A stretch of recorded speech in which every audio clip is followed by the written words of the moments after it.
So basically in zoology it was discovered that the female spider reproduces from the male spider, and then she kills him and throws him outside the home. And then when the kids grow, they also kill the mom spider and they throw her outside the home. Technically it was discovered that the spider's home is the most bizarre home. It's the worst home ever built. And it was described in the Quran in one verse. In Surah Al-Ankabut verse 41 it says, "And those who take allies other than Allah is like that of a spider who takes a home. And indeed the weakest of homes is the home of the spider, if only they knew," is how the verse ended. SubhanAllah, people always knew the physical weakness and the flimsiness of the spider's home. But only in this era were they able to make the connection and comprehend the moral and the spiritual weakness of the spider's home. Hence why at the end of that verse it says, "If only they knew." Still, Allah subhanahu wa ta'ala had named an entire chapter, an entire surah after this creature. Spoke about the actual spider in one verse.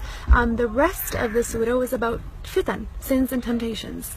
Literally, the second verse in Surah Al-Ankabut says, "Bismillahirrahmanirrahim," and do people think they're going to say we believe, but they're not going to be tempted or tested or tried? Technically, what's the connection between sins and temptations and the spider's home and the spider's web? Why was that connection made in the Quran? If we actually ponder into it a little bit, we'll realize that the connection and the battle and the intertwinement of fitan and temptations is figuratively, it's like the spider's home, the spider's web.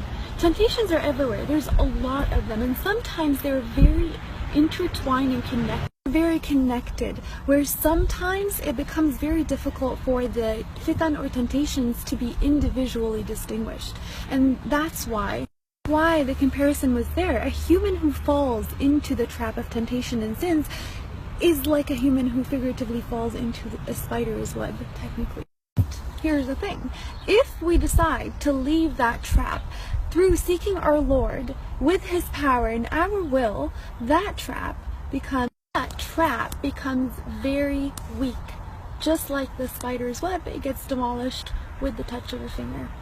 SubhanAllah, I just thought that connection in the Quran was very fascinating, very interesting. May Allah protect us from any fitan and temptations there.